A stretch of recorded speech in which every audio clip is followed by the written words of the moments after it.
Hello বন্ধুরা, তোমরা সবাই কেমন আছো? আশা করি সবাই ভালো আছো। আর ভালো না থাকলেও কোনো সমস্যা নেই। তোমাদের মন ভালো করার জন্য আজকে এক অসাধারণ থ্রিলার মুভি নিয়ে তোমাদের সামনে হাজির হয়ে গিয়েছি। নিজেদের ইজ্জত এবং সম্মান বাঁচাতে গিয়ে ভুলবশত মা এবং মেয়ে মিলে প্রশাসনের এক উচ্চপদস্থ কর্মকর্তার ছেলেকে হত্যা করে ফেলে। এখন বিজয় কি পারবে হত্যা করার পরেও তার পরিবারকে নির্দোষ প্রমাণ করতে? এটা জানতে হলে চলুন দেখে আসি পুরো মুভিটির এক্সপ্লেনেশন। গল্পের শুরুতেই গল্পের মূল চরিত্র বিজয়কে দেখানো হয়, যে তার অফিসে বসে থ্রিলার মুভি দেখছিল। থ্রিলার মুভি দেখতে দেখতে বিজয়ের ব্রেনও একসময় মারাত্মক লেভেলের থ্রিলার মাস্টার মাইন্ডে পরিণত হয়, যা আমরা মুভির ভিতরে বুঝতে পারবো। তো এখানে আমরা বিজয়ের পরিবারকে দেখতে পাই। বিজয়ের পরিবারে 4 জন সদস্য, স্ত্রী এবং 2 মেয়ে। বিজয় কেবল টিভির ব্যবসা করে। কম অর্থ উপার্জন করলেও স্ত্রী এবং 2 মেয়েকে নিয়ে বেশ সুখেই তারা জীবন কাটাচ্ছিল। এই লোকটির নাম হলো পিটার। পিটার একটি রেস্টুরেন্ট চালায়, আর পিটারের রেস্টুরেন্টের সামনেই একটি পুলিশ স্টেশন রয়েছে, আর এই পুলিশ স্টেশনের পাশেই আরেকটি পুলিশ স্টেশন তৈরি করা হচ্ছে। বিজয় মাঝে মধ্যে এসে এই পিটারের রেস্টুরেন্টে এসে আড্ডা দেয় এবং মানুষের আইনি কোনো সমস্যা হলে সেটা সে সমাধান করার চেষ্টা করে। থ্রিলার মুভিতে দেখা কিছু বাস্তব টেকনিক সে শিখে নেয় এবং মাথার ভিতরে গেঁথে নেয়, এবং সেই টেকনিক অনুযায়ী বিভিন্ন মানুষের বিভিন্ন ধরনের সমস্যা সে সলভ করত। এই লোকটির নাম হলো ইন্সপেক্টর গাইতন্ডে, যে কথায় কথায় মানুষের থেকে ঘুষ খায়। এক কথায় বলা যায় প্রচন্ড লেভেলের ঘুষখোর। এদিকে দেখা যায় বিজয় তার বাড়ির সামনে বাগানের ভিতরে একটি গর্ত খুঁড়ছে। বিজয়ের মতে ময়লা আবর্জনার সাথে যদি শুকনা পাতা রেখে দেওয়া হয় তাহলে কয়েক মাস পরে সেটা সারে পরিণত হয়। তাই বিজয় এই গর্তের ভিতরে ময়লা আবর্জনা ফেলে এখান থেকে সার তৈরি করে। বিজয়ের বড় মেয়ে অঞ্জু একদিন বাসায় ফিরছিল, এমন সময় একটি ছেলে তার পথ আটকে দেয়। এই ছেলেটির নাম হলো শ্যাম। শ্যাম অনেক আগে থেকেই অঞ্জুকে ডিস্টার্ব করে। একদিন অঞ্জু তার স্কুলের ক্যান্টিনের ওয়াশরুমে যায়, এবং অঞ্জু ওয়াশরুমে যখন জামা চেঞ্জ করতে যায়, শ্যাম তখন লুকিয়ে সেই দৃশ্য মোবাইলে ভিডিও করে রাখে। শ্যাম সেই ভিডিও অঞ্জুকে দেখিয়ে বলে, আমি কি চাইছি তোমার কাছে সেটা তুমি নিশ্চয়ই বুঝতে পারছো। আজ রাত 11টার দিকে তুমি তৈরি থেকো, তোমাদের বাসাতে আমি যাব। অঞ্জু খুবই কান্না করে আর হাত জোর করে শ্যামকে বলে, প্লিজ আমার সাথে এমনটি করো না। কিন্তু শ্যাম তার সিদ্ধান্তে অটল। শ্যাম ছিল আস্ত একটা ভাড়ানি। শ্যাম বলে, আমি যেভাবে বলবো সেভাবে না করলে এই ভিডিও আমি সবার ভিতরে ছড়িয়ে দিব। তো রাতের বেলা দেখা যায় খুবই বৃষ্টি হচ্ছিল, আর এই বৃষ্টির ভিতরে শ্যাম একটি ছাতা নিয়ে অঞ্জুদের বাসায় চলে আসে। আর যখন সে অঞ্জুর ঘরে প্রবেশ করে তখন দেখতে পায় সেখানে তার মাও রয়েছে। তার মানে হলো অঞ্জু বাসায় এসে তার মাকে সব বলে দিয়েছে। এখন অঞ্জুর মা শ্যামকে হাত জোর করে অনুরোধ করে আর বলে, স্যার আমরা মিডিল ক্লাস ফ্যামিলির মানুষ, আমাদের কাছে ইজ্জতটাই বড় সম্পদ, প্লিজ আমাদের এমন বড় ক্ষতি করবেন না।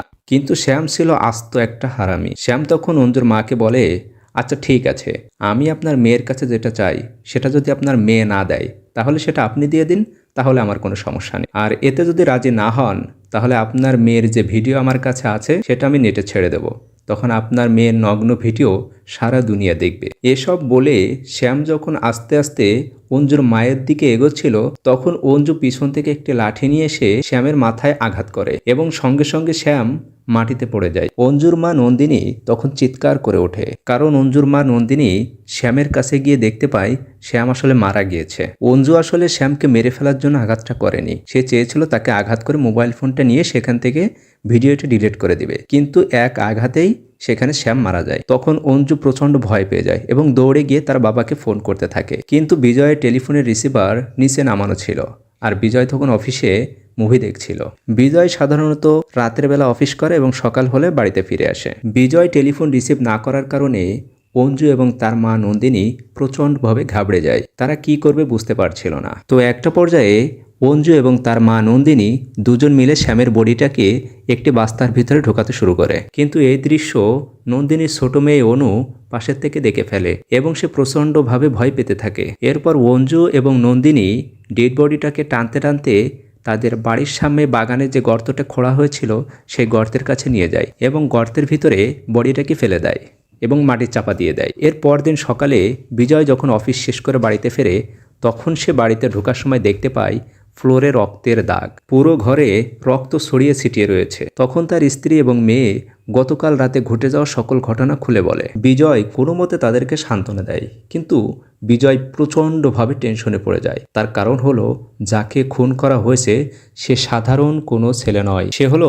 ইন্সপেক্টর অফ জেনারেল অর্থাৎ আইজির ছেলে। আর এই আইজি হলো প্রচণ্ড ট্যালেন্ট একজন পার্সন। আর কেন ট্যালেন্ট পার্সন বলছি এটা আমরা পরবর্তীতে জানতে পারবো। এদিকে বিজয় খুব ঠান্ডা মাথায় একটু চিন্তা করে নেয়। এরপর সর্বপ্রথম পুরো রুমটা সুন্দরভাবে পরিষ্কার করে ফেলে। তারপর সে স্যামের সিম কার্ডটি তুলে নেয়, কারণ সে মুভিতে দেখেছে সিম কার্ড ট্র্যাকিং করে খুনির আসল লোকেশন জেনে যায়। সুতরাং তার আগে এই সিম কার্ডের একটি ব্যবস্থা করতে হবে এবং সেই সাথে শ্যামের যে গাড়িটা রয়েছে সেটারও একটা ব্যবস্থা করতে হবে। বিজয় তখন তার স্ত্রী এবং মেয়েকে বলে, আমি বাইরে যাচ্ছি, যতক্ষণ না পর্যন্ত আমি বাসায় না আসবো ততক্ষণ পর্যন্ত কেউ বাসা থেকে বের হবে না এবং ঘরের জানালা দরজাগুলো খুব ভালো করে লাগিয়ে রাখবে, যেন বাইরে থেকে দেখলে বোঝা না যায় যে বাসার ভিতরে কোনো মানুষ রয়েছে। তো বিজয় তখন শ্যামের গাড়িটি নিয়ে বাসা থেকে বের হয়ে যায়। বিজয় যখন শ্যামের গাড়িটি নিয়ে যাচ্ছিল তখন গাইতন্ডে বিজয়কে দেখে ফেলে এবং বিজয় যে অন্য কারো গাড়ি নিয়ে যাচ্ছিল এটা গাইতন্ডে লক্ষ্য করে। তো বিজয় গাড়িটি নিয়ে অন্য একটি শহরে চলে যায়। সেখানে গিয়ে একটি মোবাইলের দোকানে যায়। মোবাইলের দোকানে গিয়ে সেখান থেকে একটা পুরাতন মোবাইল কেনে এবং দোকানদারকে সিম কার্ডটি লাগিয়ে দিতে বলে, যাতে সিম কার্ডের উপর বিজয়ের ফিঙ্গারপ্রিন্ট না আসে। এরপর বিজয় যখন ফোনটি অন করে তখন শ্যামের বাড়ি থেকে বারবার ফোন আসতে থাকে, কিন্তু বিজয় সেটা রিসিভ করে না। এরপর সুযোগ মতো বিজয় একটি ট্রাকের কাছে গিয়ে মোবাইল থেকে সর্বপ্রথম মেডিসিন দিয়ে ফিঙ্গারপ্রিন্ট মুছে ফেলে। তারপর মোবাইলটি একটি কাপড়ে পেঁচিয়ে ট্রাকের উপরে ছুঁড়ে মারে, আর ট্রাকটি ছিল অন্য একটি শহরের। এরপর বিজয় শ্যামের গাড়িটি নিয়ে একটি পরিত্যক্ত এলাকায় চলে যায়, যেখানে খনিজ সম্পদ ওঠানোর কাজ চলছিল, কিন্তু এখন সেই কাজটি অনেক বছর ধরে বন্ধ রয়েছে এবং সেখানে একটি জলাশয়ে পরিণত হয়েছে। বিজয় সেখানে শ্যামের গাড়িটি নিয়ে গিয়ে পানির ভিতরে ধাক্কা দিয়ে ফেলে দেয় এবং ডুবিয়ে দেয়। এরপর বিজয় সেখান থেকে রাতের বেলা ফিরে আসে এবং এসে সরাসরি অফিসে চলে যায়। অফিসে গিয়ে বিজয়ের অফিসে যে ছেলেটি কাজ করে তাকে বলে, শোন, আমি কাল পাঞ্জে যাচ্ছি স্বামীজির সৎসঙ্গে। এখানে বলে রাখি, সৎসঙ্গ হলো একটি ধর্মীয় অনুষ্ঠান যেখানে ভালো ভালো কথা বলা হয় এবং ধর্মীয় শিক্ষা প্রদান করা হয়। আর পাঞ্জি হলো ভারতের একটি জায়গা। এরপর বিজয় তার বাড়িতে চলে আসে এবং এসে তার স্ত্রী এবং সন্তানদেরকে বলে, শোনো, তোমরা আজ থেকে সবকিছু ভুলে যাবে। আজ থেকে না আমরা শ্যাম নামের কোনো ব্যক্তিকে চিনি আর না কোনো ব্যক্তির লাশ আমাদের বাড়ির সামনে পোতা আছে। আজকের থেকে আমাদেরকে সবই ভুলে যেতে হবে এবং স্বাভাবিক থাকার চেষ্টা করতে হবে, কারণ আমরা যদি স্বাভাবিক থাকার চেষ্টা না করি তাহলে আশেপাশের লোকজন আমাদের চোখ মুখ দেখে বুঝে যাবে যে আমরা কোনো কিছু একটু ঘটিয়েছি। সুতরাং আমরা বাইরে থেকে যত স্বাভাবিক থাকতে পারবো ততই আমাদের জন্য নিরাপদ। আর একটা কথা, আমরা আগামীকাল পাঞ্জিতে ঘুরতে যাব মন ফ্রেশ করার জন্য, কিন্তু এখানে পাঞ্জিতে যাওয়ার পিছনে বিজয়ের অন্য একটা উদ্দেশ্য রয়েছে, যেটা আমরা একটু পরে জানতে পারবো। এদিকে শ্যামের মা বাবা দুজনেই প্রচুর টেনশনে পড়ে যায়, কারণ শ্যামের ফোনে রিং হচ্ছে কিন্তু ফোন রিসিভ করছে না। আর এখানে বলে রাখি, শ্যামের মা বাবা দুজনেই সরকারি অনেক বড় ধরনের কর্মকর্তা। পরদিন সকালে বিজয় ও তার পরিবার পাঞ্জের উদ্দেশ্যে রওনা হয়। এখানে ঘটা প্রত্যেকটি ঘটনা খুব সুন্দর করে মনে রাখতে হবে। বিজয় এবং তার পরিবার সর্বপ্রথম স্বামীজির সৎসঙ্গে যায়, কিন্তু সৎসঙ্গ গতকাল শেষ হয়ে যাওয়ার কারণে সেখানে কেউ ছিল না। তারা সারাদিন সৎসঙ্গের সেই ফাঁকা ময়দানেই থাকে এবং রাতের বেলা একটা রেস্টুরেন্টে যায়, গিয়ে সেখান থেকে পাপাবাজি খায়। এরপর তারা সবাই মিলে সিনেমা হলে যায় সিনেমা দেখতে। সিনেমা দেখা শেষ করে পরদিন তারা বাড়িতে ফেরে। বাড়িতে ফিরেই বিজয় তার পরিবারের সকলকে বলে দেয়, এখন থেকে তোমরা যে যেখান থেকে যাই কিনবে সবকিছুর ভাউচার রাখবে। আর সবকিছুর ভাউচার রাখতে কেন বলা হয় সেটা আমরা একটু পরে জানতে পারবো। এরপর প্রায় 2 সপ্তাহ কেটে যায়। এদিকে আইজি তার ছেলের খোঁজ চালাচ্ছিল এবং অবশেষে শ্যামের সেই গাড়িটি পরিত্যক্ত সেই খনি থেকে তারা উদ্ধার করতে পারে। আর ফোনের সকল ডিটেলস চেক করার পরে জানতে পারে শ্যামের ফোনটি পান্ডোলিং থেকে রাত 11টার দিকে সুইচ অফ হয়ে যায় এবং এরপর সেই সিমটি অন্য একটি শহরে অন্য একটি ফোনে অন করা হয় এবং সেই ফোনটির সর্বশেষ লোকেশন দেখায় তামিলনাড়ুতে। এরপর পান্ডোলিং থানাতে শ্যামের গাড়ি এবং শ্যামের ছবি দুইটাই পাঠানো। পান্ডোলিন হলো সেই জায়গার নাম যেখানে বিজয় এবং তার পরিবার থাকে। পান্ডোলিং থানার ওসি শ্যামের গাড়ি এবং শ্যামের ছবি যখন সবাইকে দেখায় তখন গাইতন্ডে গাড়িটি দেখেই চিনে ফেলে, কারণ এই গাড়িটি সে বিজয়কে একদিন চালাতে দেখেছে, তাই সে দেখার সাথে সাথেই চিনে। গাইতন্ডে তখন তার সিনিয়র অফিসারকে বলে, স্যার, আমার মনে হয় শ্যামকে খুন করা হয়েছে আর এই খুনের পিছনে নিশ্চয়ই বিজয়ের হাত রয়েছে। গাইতন্ডে সিনিয়র অফিসারকে বলে, স্যার, বিজয়কে ডেকে একটু জিজ্ঞাসাবাদ করা হোক। কিন্তু সিনিয়র অফিসার এটা মানতে নারাজ, কারণ বিজয়ের এলাকায় একটি সুনাম রয়েছে, সে কখনোই কোনো অন্যায় কাজ করে না, এটা সবাই জানে। সুতরাং এলাকায় তার একটা রেপুটেশন রয়েছে। তাছাড়া এটাও জানা যায় বিজয়ের যে বড় মেয়েটা সেটা তার নিজের মেয়ে নয়, বিজয়ের বয়স যখন 20 থেকে 25 তখন একটা বাচ্চা মেয়েকে সে রাস্তায় কুড়িয়ে পায় এবং সেই মেয়েটিকেই সে দত্তক নিয়ে নেয়। আর সেই মেয়েটি তার এখন বড় মেয়ে হিসেবে পরিচিতি পেয়েছে। এদিকে বিজয় বুঝে যায় পুলিশ তাকে সন্দেহ করছে, তাই যে কোনো সময় পুলিশ তাকে ডাকতে পারে। এজন্য বিজয় তার বাড়িতে যায়। বাড়িতে গিয়ে তার স্ত্রী এবং 2 মেয়েকে ডাকে এবং বলে, এখন আমি তোমাদেরকে যেটা বলবো খুব মনোযোগ সহকারে সেটা শুনবে। 2 তারিখ আমরা পাঞ্জে গিয়েছিলাম, স্বামীজির সৎসঙ্গে অ্যাটেন্ড করেছিলাম এবং রাতে আমরা পাওয়াবাজি খেয়েছিলাম, সিনেমা দেখেছিলাম এবং পরের দিন 3 তারিখে আমরা বাড়িতে ফিরে এসেছিলাম। অর্থাৎ 2 তারিখ যেদিন শ্যাম খুন হয়েছে সেদিন আমরা বাড়িতেই ছিলাম না। আর এখন যে কথাগুলো বললাম এগুলো তোমরা মাথায় সেট করে নাও। আর আগে কি কি হয়েছে, কোথায় কিভাবে গিয়েছি সব তোমরা ভুলে যাবে। এখন আমি যেভাবে বলে দিলাম ঠিক এভাবেই তোমরা সবাইকে বলবে। এটা বলে বিজয় সকলকে এই কথাগুলো রিহার্সেল করাতে থাকে, অর্থাৎ একটা অ্যাক্টিং ক্লাসের মতো সবাইকে অ্যাক্টিং করাতে থাকে। আর সবাইকে বলে এখন থেকে এই কথাগুলোই সত্য মনে করবে। যে কোনো সময় পুলিশ আমাদেরকে ধরে নিয়ে যেতে পারে এবং তোমাদের সামনে আমাকে মারতে পারে, কিন্তু তোমাদেরকে যা শিখিয়ে দিলাম তোমরা এর বাইরে একটা কথাও বলবেন। এমনকি তোমাদেরকেও মারতে পারে, কিন্তু তোমাদেরকে যেটা শিখিয়ে দিলাম তোমরা বারবার শুধু এটাই বল। তোমরা কেউই ভয় পাবে না, এমনভাবে বলবে যেন এটাই সত্য। ভয়ে যদি একবার মুখ ফসকে সব কথা বলে দাও তাহলে সবকিছু শেষ হয়ে যাবে, আমরা সবাই ফেসে যাব। সুতরাং একটা কথা মাথায় রাখ, আমি যেগুলো বললাম এটাই সত্য। বাচ্চা মেয়েটা বিজয়কে জড়িয়ে ধরে এবং বলে, আব্বু ওরা কি আমাকেও মারবে? ওরা কি আমাকে অনেক মারবে আব্বু? মেয়ের মুখে এমন কথা শুনে বিজয়ের বুকের ভিতরটা মোচড় দিয়ে ওঠে এবং শান্ত গলায় বলে, রেগে গেলে আমিও তো তোমাকে একটু আধটু মারি, ব্যাস ওটুকুই মারবে, তুমি কিন্তু ভয় পেও না বাবা। তখন বিজয়ের স্ত্রী নন্দিনী বলে, আচ্ছা বিজয়, 2 তারিখ তো আমরা বাড়িতেই ছিলাম এবং তোমাকে অনেকেই দেখেছে, তাহলে তুমি কিভাবে প্রমাণ করবে যে 2 তারিখ আমরা পাঞ্জিতে গিয়েছিলাম? বিজয় তখন বলে, জীবনে এমন কিছু কঠিন মুহূর্ত আসে যখন তোমাকে হয় মোকাবেলা করতে হবে আর তা না হলে হার মেনে নিতে হবে। কিন্তু আমরা যেটা করেছি সেটা আমরা পাপ করিনি। শুধু এটুকু মনে রেখো, আমরা যেটা করেছি ইজ্জত এবং সম্মান বাঁচাতে আমরা সঠিক কাজটাই করেছি। সুতরাং আমরা হার মানব না, আমরা মোকাবেলা করব। আর আমার উপরে বিশ্বাস রাখো, আইজি সেলের খুনের দায়ে তোমাকে আর অঞ্জুকে আমি কিছুতেই জেলে ঢুকতে দিব না। সন্দেহের জের ধরে পুলিশ সর্বপ্রথম অঞ্জুকে জিজ্ঞাসাবাদ করার জন্য অঞ্জুর স্কুলে যায়। স্কুলে গিয়ে পুলিশ অফিসার অঞ্জুকে জিজ্ঞাসা করে, 2 তারিখ কি শ্যাম নামের এই ছেলেটি তোমাদের বাড়িতে গিয়েছিল? অঞ্জু বলে, না তো স্যার, 2 তারিখ তো আমরা বাড়িতেই ছিলাম না। 2 তারিখ আমরা পাঞ্জে গিয়েছিলাম স্বামীজির সৎসঙ্গে এবং সৎসঙ্গ শেষ করে আমরা হোটেলে নাস্তা করি, তারপর সিনেমা দেখি এবং পরের দিন 3 তারিখ আমরা বাড়িতে ফিরে আসি। তখন গাইতন্ডে টিচারকে বলে, 2 তারিখের অ্যাটেন্ডেন্সটা দেখি এই মেয়েটি 2 তারিখে স্কুলে এসেছিল কিনা। তখন ম্যাডাম বলে, 2 তারিখ তো স্কুল বন্ধ ছিল। তখন গাইতন্ডে পুরাই মদন হয়ে যায়। এরপর পুলিশ বিজয়ের বাড়িতে আসে, এসে বিজয়কে জিজ্ঞাসা করে আইজির ছেলে শ্যাম তাদের বাড়িতে 2 তারিখে এসেছিল কিনা। তখন বিজয় বলে, স্যার 2 তারিখ তো আমরা বাড়িতেই ছিলাম না, কারণ 2 তারিখ আমরা বাসে করে পাঞ্জে গিয়েছিলাম স্বামীজির সৎসঙ্গে, এই যে বাসের টিকিট, এবং সেখানে গিয়ে আমরা সর্বপ্রথম একটা হোটেলে উঠি এবং সেখান থেকে আমরা স্বামীজির সৎসঙ্গে যাই। তারপর একটা হোটেলে গিয়ে পাওয়াবাজি খাই এবং রাতে সিনেমা হলে গিয়ে সিনেমা দেখি এবং তার পরের দিন সকালে আমরা ফিরে আসি এবং এই সব কিছুর ভাউচার এবং টিকিট বিজয় পুলিশকে দেখায়। পুলিশ অফিসার সবকিছু দেখে বিজয়কে বলে, সেদিন কি বৃষ্টি হয়েছিল? তখন বিজয় বলে, হ্যাঁ স্যার, সেদিন বৃষ্টি হয়েছিল এবং সেদিন আমরা সবাই ভিজেও গিয়েছিলাম আর আমার বাচ্চা দুটো জ্বরও এসেছিল, এজন্য তারা 2 দিন স্কুলেও যেতে পারেন। পুলিশ অফিসার তখন বিজয়কে বলে, গাইতন্ডে তোমাকে নাকি এই গাড়িটি চালিয়ে যেতে দেখেছে। বিজয় বরাবরই একটি শান্ত স্বভাবের লোক, সে শান্তভাবেই বলে, স্যার সবাই জানে গাইতন্ডে আমাকে ভালো চোখে দেখে না, আমার সাথে শত্রুতা করে, সুতরাং সে শত্রুতার বশবর্তী হয়ে যে কোনো কিছু বলতেই পারে আমাকে ফাঁসানোর জন্য। তখন গাইতন্ডে প্রচণ্ড রেগে যায় এবং বলে, তুমি কি আমাদেরকে বোকা বানাচ্ছ নাকি? এসব বাসের টিকিট, হোটেলের ভাউচার এগুলো কেউ যত্ন করে রাখে নাকি? তখন বিজয় আবারও শান্তভাবে বলে, স্যার আমরা গরিব মানুষ, আমরা সবকিছুর হিসাব রাখি, প্রত্যেকটা জিনিসের ভাউচার আমরা রেখে আমরা মাস শেষে হিসাব করে কতটুকু আয় হলো কতটুকু ব্যয়, এবং মাস শেষে আমরা সকল ভাউচার ফেলে দিই। আর ভাউচার ফেলে দিই এই কথাটা এই জন্য বলে যেন পুলিশ অফিসার আগের মাসের ভাউচারটা না চাইতে পারে।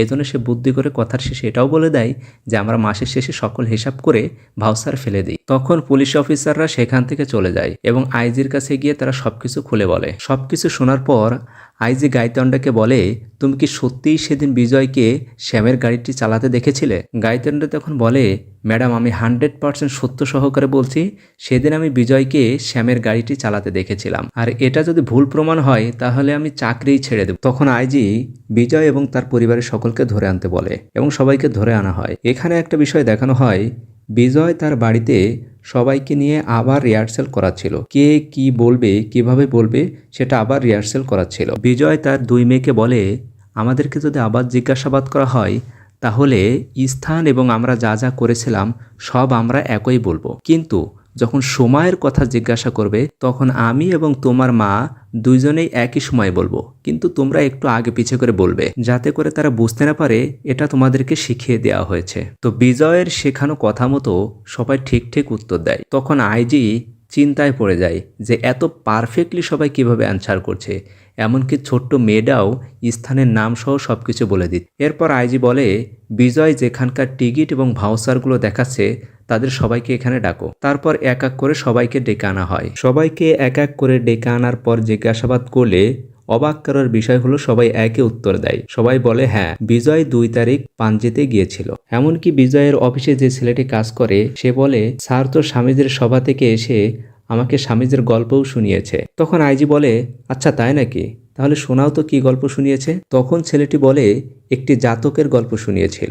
আইজি তখন স্বামীজিকে ফোন দেয়। ফোন দিয়ে জিজ্ঞাসা করে বিজয় নামের কেউ তার সভাতে গিয়েছিল কিনা। তখন গুরুজি বলে, সভাতে তো অনেকেই আসে, সবার নাম এবং মুখ তো আমার মনে রাখা সম্ভব নয়, তবে বিজয় যদি এই জাতকের গল্পটি শুনিয়ে থাকে তাহলে বিজয় এখানে এসেছিল এবং আমার সবাই অ্যাটেন্ড করেছিল। তখন আইজি বলে, এমন তো হতে পারে আপনি অন্য কোনো সভায় এই জাতকের গল্প শুনিয়েছেন আর সেটা বিজয় শুনে এসে সবাইকে বলছে। তখন গুরুজি বলে, এটা কোনোভাবেই সম্ভব নয়, কারণ আমি যেই সভাতে একবার যেই গল্পটি বলি সেটা আর দ্বিতীয়বার অন্য কোনো সভায় আমি রিপিট করি না। সুতরাং যেহেতু বিজয় জাতকের গল্পটি বলতে পারছে তার মানে বিজয় সত্য কথা বলছে।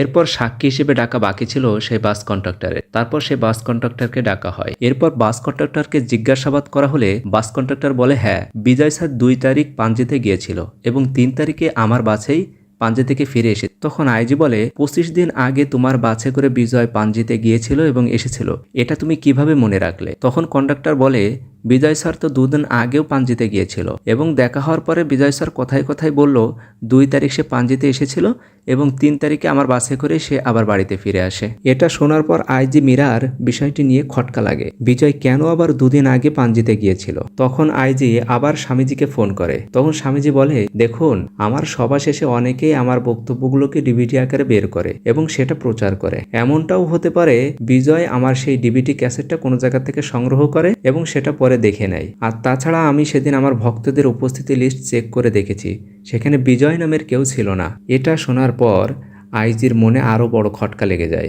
তখন যাদেরকে জিজ্ঞাসাবাদ করা হয়েছিল তাদের সবাইকে আবার ডেকে আনতে বলে আইজি। সবাইকে ডেকে আনা হলে সবাইকে যখন আবার জিজ্ঞাসাবাদ করা হয় তখন সবাই বলে, হ্যাঁ, 2 দিন আগে বিজয় আবার পাঞ্জিতে গিয়েছে এবং তাদের সাথে দেখা করেছিল এবং কথায় কথায় বিজয় তাদেরকে বলেছে 2 তারিখ সে পাঞ্জিতে এসেছিল এবং 3 তারিখে সেখান থেকে সে চলে গিয়েছিল। এরপর আইজি বলে, কন্ট্রাক্টর বলল 3 তারিখ যখন বিজয় বাড়ি ফিরছিল তখন বাস থামিয়ে পাঞ্জের একটি এটিএম বুথে গিয়েছিল টাকা উঠাতে, তাহলে সেই এটিএম বুথের সিসিটিভি ফুটেজটা আনো। তখন এটিএম বুথের সিসিটিভি ফুটেজ আনার পরে দেখা যায় সত্যি সত্যি 3 তারিখে বিজয় বাস থামিয়ে এটিএম বুথে প্রবেশ করে এবং সেখান থেকে টাকা তুলে আবার বের হয়ে যায়। এটা দেখার পর সেখানে উপস্থিত সবাই মেনে নেয় বিজয় যেটা বলছে সেটা সত্য বলছে। সে 2 তারিখে গিয়েছিল পাঞ্জিতে এবং স্বামীজির সৎসঙ্গে অ্যাটেন্ড করে এবং পরের দিন 3 তারিখ সেখান থেকে ফিরে আসে। তখন মীরার স্বামী মহেশ বলে, মীরা, তুমি বিজয়ের চিন্তা ছেড়ে দাও, কারণ বিজয় যা বলছে সব সত্য বলছে। তখন মীরা বলে, তোমরা যা দেখছো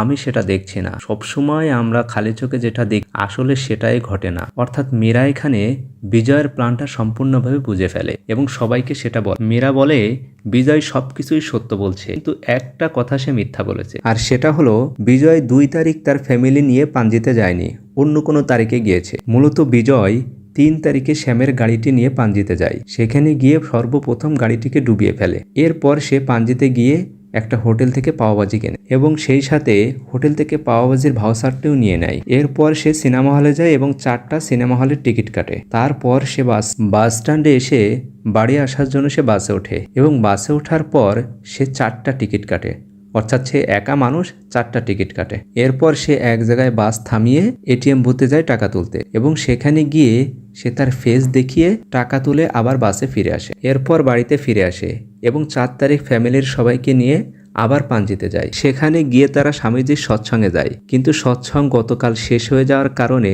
সারাদিন তারা সেখানে অবস্থান করে এবং সেখানে থাকা ব্যানারে হয়তো দেখেছে স্বামীজির এই বক্তব্য ডিভিডি আকারে বের হয়। এরপর তারা সেখান থেকে একটা হোটেলে যায়। হোটেলে গিয়ে হোটেল বুকিং এর নামে যখন তার স্ত্রী এবং সন্তানেরা রুম দেখতে যায়, এই ফাঁকে সুযোগ পেয়ে বিজয় 2 তারিখের রেজিস্টারে তার নাম লিখে দেয় এবং 4 তারিখের জায়গায় সে একটা ফেক নাম দিয়ে হোটেল বুকিং করে এবং তারা 4 জন মিলে সেই হোটেলেই আবার পাওয়াভাজি খেতে যায়, যে হোটেল থেকে গতকালকে বিজয় পাওয়াভাজি কিনেছে। এবং তারপর তারা সিনেমা হলে গিয়ে সিনেমা দেখে এবং পরদিন গতকালের সেই বাসটিতেই আবার 4 জনে উঠে বাড়ির উদ্দেশ্যে রওনা করে এবং পথের মধ্যে বাসটিকে আবার সে থামায় এটিএম বুথে যাওয়ার জন্য, কিন্তু সে বাস থেকে নেমে এবার আর এটিএম বুথে যায় না। সে পাশে কোনো এক জায়গায় সময় কাটিয়ে আবার বাসে ফিরে আসে এবং বাড়িতে চলে আসে এবং বাড়ি এসে তারা সবাই স্বামীজির সেই ডিভিডি ক্যাসেটটি দেখে এবং স্বামীজি যেই বক্তব্যগুলো সেখানে দিয়েছিল সেগুলো তারা সবাই মুখস্থ করে নেয়, যেন পরবর্তীতে তাদেরকে জিজ্ঞাসাবাদ করা হলে তারা ঠিক ঠিক উত্তর দিতে পারে। এরপর বিজয় কয়েকদিন আগে আবার পাঞ্জিতে যায় এবং সেই সমস্ত লোকেদের সাথে আবার দেখা করে এবং কথায় কথায় তাদেরকে বলে, আমি 2 তারিখ ফ্যামিলি নিয়ে পাঞ্জিতে এসেছিলাম। তার কথার ভিতরে বারবার 2 তারিখের কথাটা উল্লেখ করে সবার মন মগজে এটা সেট করে দেয় যে 2 তারিখে সে সত্যিই তার ফ্যামিলি নিয়ে এখানে এসেছিল। আর স্বাভাবিকভাবেই কোনো মানুষের সাথে অনেকদিন আগে দেখা হলে তারা দিন, তারিখ এবং সময় ওইভাবে মনে রাখে না, কিন্তু পরবর্তী অনেক দিন পরে যদি আবার দেখা হয় আর সে যদি বলে আমি অমুক দিন অমুক সময় তোমার সাথে দেখা করেছিলাম, তখন সে সত্য হিসেবে মেনে নেয়। আর বিজয় ঠিক এই কাজটাই করেছে সবার সাথে, অর্থাৎ যারা সাক্ষী দিয়েছে তারা তাদের নিজের অজান্তেই যে মিথ্যা সাক্ষী দিয়েছে এটা তারা নিজেরাও বুঝতে পারে। এসব শোনার পরে সবাই সেখানে অবাক হয়ে যায়। সবাই চিন্তা করে বিজয় এমন মাস্টার মাইন্ড প্ল্যানিং কিভাবে করলো। মীরা মহেশকে বলে, ভুলটা আমারই হয়েছে, আমি বিজয়কে ক্লাস 4 ফেল এক অশিক্ষিত মূর্খ ভেবে আন্ডার এস্টিমেট করেছিলাম, কিন্তু সে পুরো পুলিশ ডিপার্টমেন্টকে ঘোল খাইয়ে দিয়েছে এবং আমাদেরকে নাস্তানাবোধ করে ছেড়ে। মীরা বলে,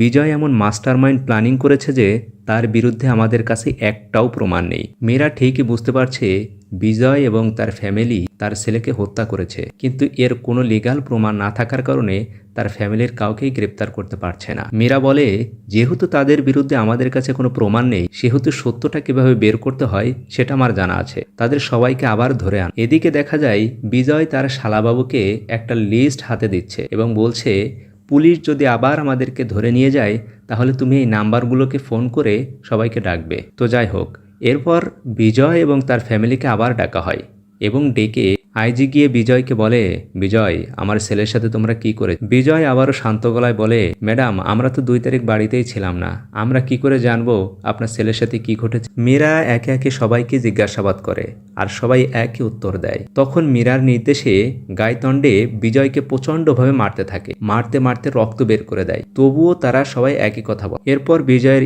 স্ত্রী ও বড় মেয়ে অঞ্জুকেও মারধর করে, তারপরেও তারা একই কথা বলে। যেহেতু তারা কোনোভাবেই স্বীকার করছে না, তাই তাদের 3 জনকে বাইরে নিয়ে যাওয়া হয় এবং ছোট মেয়েকে ঘরের ভিতরে রেখে দেওয়া হয়। এরপর দেখা যায় তাদের ছোট মেয়ে অনুকেও মারতে শুরু করে। এদিকে বিজয়ের স্ত্রী বিজয়কে বলে, বিজয় আমরা সবকিছু সত্য বলে দিই, তা না হলে ওরা আমাদেরকে ছাড়বে না। তখন বিজয় বলে, তাহলে আমরা এতদূর কেন এলাম আর কেনই বা এত মার খেলাম। বিজয় তখন তার স্ত্রী এবং মেয়েকে বলে, আমরা কোনো অন্যায় করিনি, আমরা শুধুমাত্র আমাদের পরিবারের ইজ্জত এবং সম্মান রক্ষা করেছি, সুতরাং আমরা যেটা করছি সেটা ঠিক করছি, আমরা কিছুতেই সত্যটা বলবো না আর তোমাদের আমি কিচ্ছু হতে দিব না। এদিকে দেখা যায় গায়তণ্ডে বাচ্চা মেয়েটার উপরে খুবই নির্যাতন করছে। একটা পর্যায়ে গিয়ে বাচ্চা মেয়েটিকে ফ্লোরে ফেলে বুকের উপর যখন জোর একটা পাড়া দিতে যাবে, ঠিক ওই সময় বাচ্চা মেয়েটি ভয়ে সবকিছু বলে দেয়, বলে আমার মা এবং আপু কিছু একটা বস্তার ভিতরে ভরে আমাদের বাড়ির সামনে বাগানের ভিতরে পুঁতে রাখে। এটা শুনে সবাই বিশাল পুলিশ ফোর্স নিয়ে চলে যায় বিজয়ের বাড়িতে।